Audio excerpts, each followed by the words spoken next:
जब तक भगवान नाम में रुचि ना बढ़ेगी, जब तक भगवान नाम का स्मरण नहीं करोगे, इस संसार में कृष्ण को भूलना, कृष्ण नाम को भूलना ही दुख का सबसे बड़ा कारण है। महाप्रभु श्री चैतन्य महाप्रभु ने कहा, कृष्ण भूली सई जेव अनादिर बहिर्मुख। जो कृष्ण को भूला, जो भगवान नाम को भूला, वो सारा जीवन भर दुख के थपेड़े खाता रहेगा, सारा जीवन दुख के थपेड़े खाएगा। इसलिए एक ही रास्ता है अपने जीवन को सुख में, आनंद में बनाने का। क्या रास्ता है?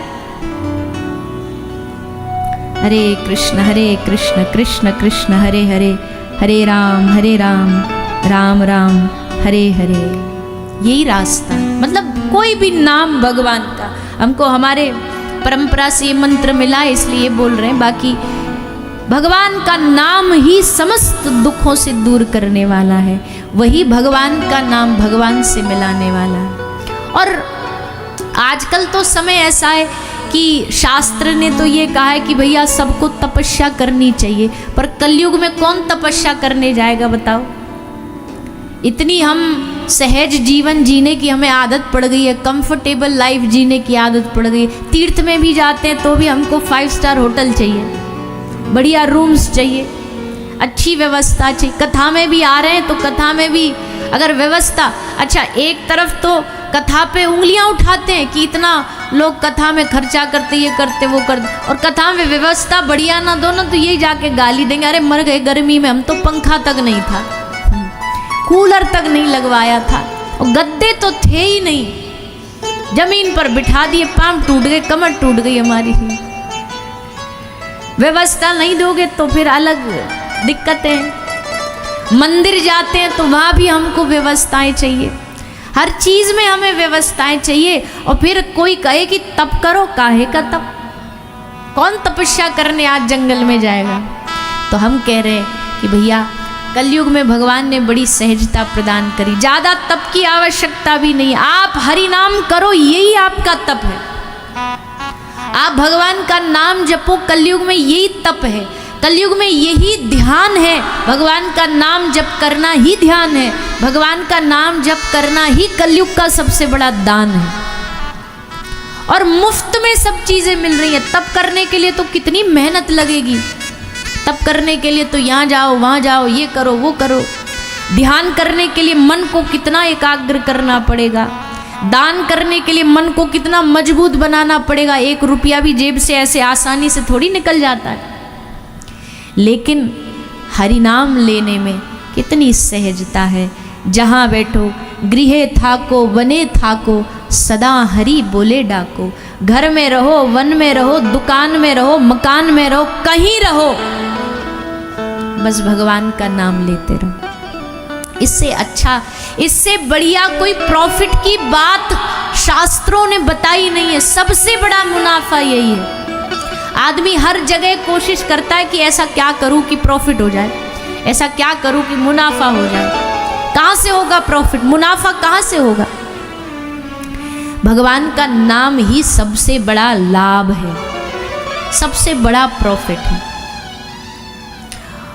और हम तो कहते कि लोगों को आजकल शॉर्टकट बहुत पसंद है। अगर उनसे कोई शॉर्टकट वाला रास्ता बताओ कि ये पहन लो, ये कर लो, इससे हो जाएगा, उससे वो, तो राजी हो जाते। उनसे कहो भगवान का नाम लो तो बोलो महाराज जी कोई अच्छी बात बताओ जिससे एक ही बार में, एक ही मंत्र में दिन बदल जाए। ऐसी आशा लेकर के जाते। अरे भैया पहली बात तो ठाकुर जी का जो नाम है ना, भगवान का जो नाम है, उससे बड़ा चमत्कारिक नाम कोई हो नहीं सकता। बड़े बड़े काम भगवान का नाम ऐसे क्षण में बना देता है, सहज में बना देता है। अरे जो पत्थर कभी तैर न सकते थे पानी के ऊपर, उन पत्थरों को एक राम नाम ने पानी पर तैरा दिया। इससे बड़ा इतिहास का कोई चमत्कार हो सकता है? इस देश में राम नाम से पत्थर तैरे हैं। क्या चमत्कार चाहिए इससे बड़ा राम नाम का?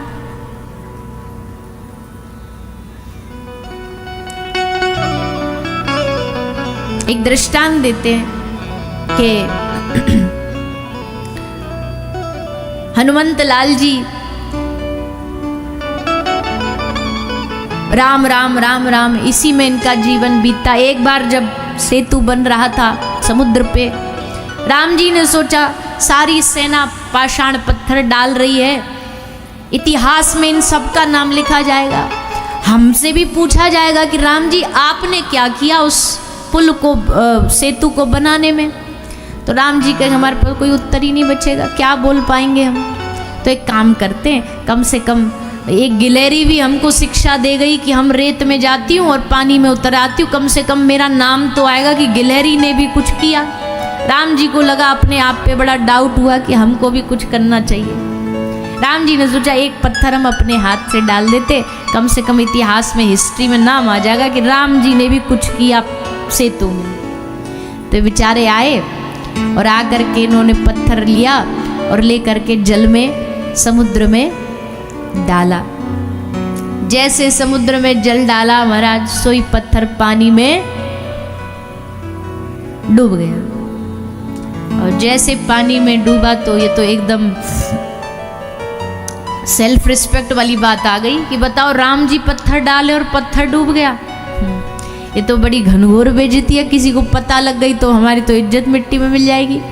राम जी ने सोचा चलो कोई बात नहीं, काई ने देखा थोड़ी हमको, अपनी बात अपने तक ही दब के रह जाएगी, जरा चेक कर लें कोई है तो नहीं। तो राम जी ने चारों ओर चेक किया, कोई है तो नहीं।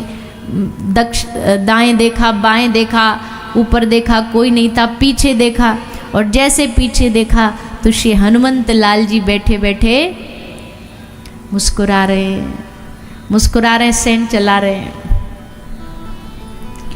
राम जी बोले तू कब आया? बोला जब डूबा था तभी से बैठा हूं, जब से डूबा तभी से बैठा हूं। राम जी बोले देख लिया तूने? बोला हाँ देख लिया। हाँ बोले भैया देख तो लिया, पर अब कई को बताइयो मत, किसी को कहना नहीं तो गड़बड़ हो जाएगी, बेइज्जती हो जाएगी। अरे हद हो गई, राम के नाम से पत्थर तैर रहे हैं और राम जी से एक पत्थर ना तैराया गया, ये तो हमारे ऊपर बात आ जाएगी। हनुमान जी बोले कोई बात नहीं प्रभु, पर चलो एक काम करते, लेट मी ट्राई, एक बार मैं कोशिश कर लूँ, मैं पत्थर डाल के देखूँ।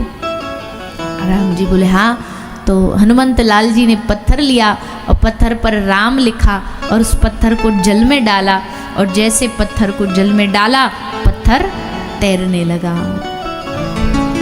हनुमान जी बोले इसका मतलब समझते हो? राम जी बोले ना हम नहीं समझते, तुम समझाओ। बोले इसका मतलब है अंत में निकला यही परिणाम, राम से बड़ा राम का नाम। अब भैया देखो बात को गलत अन्यथा नहीं लीजिएगा, इसका मतलब ये नहीं राम जी सामर्थ्यवान नहीं, राम जी चाहे तो सारी सृष्टि बना सकते, उनके लिए पत्थर तैराना क्या मुश्किल काम। पर उनको उदाहरण देना था, हमको सिखाना था कि भैया जो काम हम न कर सकते हैं वो हमारा नाम कर सकता है, वो राम का नाम कर सकता है, वो कृष्ण का नाम कर सकता है। इसलिए कभी इसको हल्के में मत लेना। कृष्ण नाम को, शिव नाम को, हरि नाम को कभी हल्के में मत लेना। हरि नाम से बड़ी दुनिया में कोई ताकत नहीं होती, कोई ताकत। एक बार एक दिन भगवान के परम भक्त, महाराष्ट्र के वारकरी के परम भक्त श्री तुकाराम जी एक सुंदर से भगवान पांडुरंगा के मंदिर में बैठे बैठे कीर्तन कर रहे थे, विठ्ठला विठ्ठला विठ्ठला पांडुरंगा पांडुरंगा। तभी आज उनके दर्शन करने के लिए महाराष्ट्र के और इस राष्ट्र के बड़े अद्भुत योद्धा हुए महाराज शिवाजी आप पधारे। और कैसे पधारे? बोले हमको ताम झाम लेके नहीं जाना, हमको कोई अपने सैनिक ये सब लेके नहीं जाना, एक हमारा घुड़सवार जाएगा बस और हम जाएंगे। साधु दर्शन के लिए तो ऐसे ही जाना चाहिए, संत दर्श को चालिए तज माया अभिमान। संत दर्शन को ऐसे ही जाना चाहिए कि भैया अपना शांति से जाओ, प्रणाम करो, चरणों में बैठो, अपना अभिमान लेकर के संतों के पास नहीं जाना, अपना आडंबर लेकर के नहीं जाना संतों के पास। सहजता से जाओ, विनम्रता से जाओ, तब कुछ पाके आओगे। तो तो आए महाराज शिवाजी आए, तो उस समय जो उनके द्रोही थे, मलेच्छ इत्यादि थे, उनको सूचना पहुंच गई कि भैया महाराज शिवाजी अकेले गए हैं किसी जगह पर। गुप्त रूप से उनको किसी ने बता दिया कि ऐसे इससे अच्छा मौका नहीं मिलेगा, अकेले गए हैं, पकड़ लो और उसको मार दो। अब महाराज शिवाजी तो भीतर बैठे थे, तुकाराम प्रभु आगे सामने बैठे, तभी चारों ओर से उस मंदिर को घेर लिया गया विद्रोहियों द्वारा। घुड़सवार भागा भागा आया, बोले महाराज अनर्थ हो गया, अनर्थ हो गया, द्रोहियों को पता लग गया कि आप यहाँ बैठे हो, हमें घेर लिया गया है। महाराज शिवाजी भी थोड़े टेंशन में आ गए, चिंता में आ गए। पर देखो भगवान नाम की महिमा, साक्षात घटना है ये कोई कहानी नहीं है, बनी बनाई कोई बात नहीं है। भगवान श्री तुकाराम जी ने महाराज शिवाजी को कहा कि महाराज चिंता ना करो, एक काम करो, आंख बंद करो और हमारे संग बोलो, विठ्ठला विठ्ठला विठ्ठला। देखना नहीं आंख खोल करके, बस आंख बंद करके तुम बस विठ्ठल का नाम लो। श्री तुकाराम जी की आज्ञा से महाराज ने नेत्र बंद किए और बैठ गए, विठ्ठला विठ्ठला विठ्ठला। कितना आप सोचो, तुकाराम जी को कितना भरोसा होगा भगवान के नाम पे कि सेना घेरे खड़ी है और तुकाराम प्रभु कह रहे हैं कि आंख बंद करके हिलना नहीं, यहाँ से छुपना नहीं, पर मेरे संग बोलो विठ्ठल विठ्ठल विठ्ठल। विठ्ठला विठ्ठला बोलते गए और घटना कहती है कि सारी सेना भीतर आई खोजने के लिए, मारने के लिए। पूरी सेना मंदिर में घूमती रही, सारी सेना को तुकाराम जी तो दिखे, पर किसी को भी वहां पे महाराज शिवाजी बैठे हुए दिखाई नहीं दिए, दिखाई ही नहीं दिए कि यहाँ पर कोई महाराज बैठा है। और किसी ने कह दिया भैया लगता गलत सूचना है, यहाँ कोई नहीं आया, और खाली हाथ पूरे विद्रोहियों को लौट जाना पड़ा।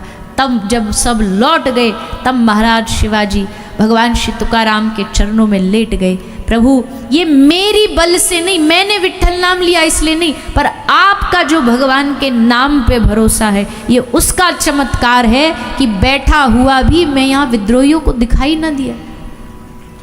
आप कहते हैं भगवान का नाम क्या कर सकता है, भगवान का नाम क्या नहीं कर सकता, ऐसा चमत्कारिक भगवान का नाम है। ये बात कहना और इस बात पे भरोसा जम जाना कि भगवान के नाम की ताकत इतनी होती है, दोनों में बड़ा अंतर है, बड़ा। और इतिहास देखो, बड़े बड़े महापुरुष जितने भगवान के भगवत भक्त हुए, किसके सहारे जिए। नरसी लेकर के तानपुरा अपना भजन में लगाए, भगवान नाम ले रहे, क्यों? बोले ये संभाल लेंगे, न्योता ये पूरा करेंगे, बेटी का जो भात भरना ये भरेंगे। किसके सहारे? भगवान नाम के सहारे। इसलिए नाम की ताकत अद्भुत है। आप सबसे हम तो छोटी सी चीज़ ही कह रहे हैं, कोई बहुत भारी भरकम चीज़ नहीं बोल रहे आपसे, इतनी सी बात कह रहे हैं कि भैया कुछ भी जीवन में कर रहे हो ना, यहाँ भी बैठे हो, घर में भी बैठे हो, टीवी भी देख रहे हो, भोजन भी कर रहे हो, जब भी आपको स्मरण आ जाए तो भगवान का नाम जपो, भगवान का नाम बोलो, इस जिह्वा का उपयोग करो। नहीं तो जैसे कहा नाम नहीं लेगी ये जिह्वा तो मेढक जैसी है, बट टर टर करा लो दिन भर बोलती रहती है। इस जिह्वा का एक ही काम है, हरि बोल मेरी रसना, घड़ी घड़ी हरि बोल मेरी रसना। इस भाव में लिखते हैं, व्यर्थ बिताती है क्यों जीवन, मुख मंदिर में पड़ी पड़ी, हरि बोल मेरी रसना घड़ी घड़ी। इस जिव्या को वैसे भी बड़ी आदत पड़ गई है आराम करने की, क्योंकि आराम मजे से रहती है, रोज नए नए माल चखती रहती है। आज ये नहीं खाना हमें, आज ये मन कर रहा, आज हमारा ये मूड है, बढ़िया खाती है, मीठा खाती है, कड़वा बोलती है, 32 दांतों के बीच में मजे से एकदम शान से रहती है। दांत बड़े इतराते, दांत कहते हैं हमारे दांतों के बीच में है, तू जब मन चाहे दबा देंगे तुझे, ये भी कम थोड़ी है। फिर चतुरता से बोलती है, तुम चाहे कितने भी ताकतवर हो, मैं अपनी पे आई ना ऐसा बोलूंगी कि सामने वाला ऐसा मुक्का मारेगा, तुम 32 की 32 बाहर आ जाओगे। जीभ से कोई जीत पाया है आज तक? तो भैया दिव्या के रोज नए नखरे होते हैं, नई नई मांगे होती है। आज हमारा ये नहीं मन कर रहा, आज हमारा वो नहीं खाना, आज ये खाना है। बोलने में अलग नखरे होते हैं इसके। जब बोलती है कड़वा बोलती है, जब बोलती है जहर उगलती है, जब बोलती है किसी के लिए कटाक्षी करेगी, कभी मीठा नहीं बोलेगी। तो भैया क्या कह सकते हैं, पर इस दिव्या की धन्यता तभी है जब ये हरि नाम करेगी। बरसा दे हरि नाम सुधारस, बिंदु बिंदु पर लड़ी लड़ी, हरि बोल मेरी रसना घड़ी घड़ी। और एक बात ध्यान रखना, जो सचमुच नाम जापक होता ना, उसकी जिह्वा कभी कड़वी नहीं हो सकती, और अगर है तो वो नाम जापक नहीं हो सकता। जिसकी जिह्वा पे भगवान का नाम का रस बैठा हो, उसकी जिह्वा कड़वी नहीं हो सकती। पर अगर है तो मतलब मामला गड़बड़ है, मामला जरूर गड़बड़ है। तो इसलिए हम तो यही कहेंगे, आप सबसे निवेदन करेंगे कि अपना जीवन जीते रहो। कुछ छोड़ने के लिए हम कह भी नहीं रहे, क्योंकि छोड़ने की बात बोलेंगे तो कल से आना बंद कर देंगे लोग कथाओं में। छोड़ने की बात अच्छी नहीं लगती लोगों को, अरे ये तो बढ़िया बात नहीं, ये अच्छी कथा नहीं सुनाते। अब अच्छी कथा की सबकी व्याख्या भी तो अलग अलग है, सबकी कथा की व्याख्या अलग अलग है। अब यही बताओ, मुंडे मुंडे मतिर भिन्न, 1000 मूड है तो 1000 ही सबकी भाव है। कोई कहेगा ये सुनाओ, कोई कहेगा वो सुनाओ, कोई कहेगा नचवा कम रहे फिलहाल ये वो नाचने वाला मस्ती वाला नहीं सुना रहे। कोई नाचने वाला किसी को पसंद नहीं, वो कहता नहीं भैया कथा में तो भाव होना चाहिए, भाव प्रधान है, किसी को कुछ किसी को कुछ। तो फिर आजकल फिर हम कथावाचकों ने एक रास्ता निकाल लिया कि चलो थोड़ा सा ये भी ले लो, थोड़ा ये भी ले लो, थोड़ा ये भी ले लो, ताकि सब बेचारे जो आएँ सबको आनंद आ जाए। पर उद्देश्य हमारा केवल आपको खुश करना नहीं है, ये बात तो ध्यान रखना। कई लोग को लगता है कि कथा वक्ताओं का ये ड्यूटी है कि भाई जितने आए सबको खुश रखे। भैया आप इस कथा में सेकेंडरी हो, इस कथा में जो प्रायोरिटी में जो कथा सुनने आते हैं ना, वो तो स्वयं ठाकुर जी होते हैं। हमको पहले उनको प्रसन्न करना है, आपको बाद में प्रसन्न करना है। पहले कुछ ऐसा भाव रखना है कि वो प्रसन्न हो, उनकी प्रसन्नता मुख्य है। फिर उनके साथ जो उनकी सेना आती है, भक्त आते हैं, उनके परिकर आते हैं, हनुमंत लाल जी पधारे, देवर्षि नारद जी पधारी, मीराबाई सा पधारी, सूरदास पधारे, उनकी प्रसन्नता के लिए ये कथा है। बाकी दुनिया को अब रुचि लगे ना लगे, अब क्या। तो हम आप सबसे यही निवेदन करेंगे कि हम आपसे कुछ छोड़ने का नहीं बोल रहे, घर त्यागने का नहीं बोल रहे, पैसा मत कमाओ ऐसा नहीं बोल रहे, घर बाल बच्चों में मत रहो ये नहीं बोल रहे। बस इतना बोल रहे हैं, जहाँ रहो बोलिए ना। आप लोग बोलते बड़े धीमे हो। जहाँ रहो भगवान का नाम लेते रहो, भगवान का नाम बोलते रहो। ग्रस्त भी भगवत भजन में बनाया जा सकता है, अगर उस ग्रस्त में भगवत भक्ति होगी तो।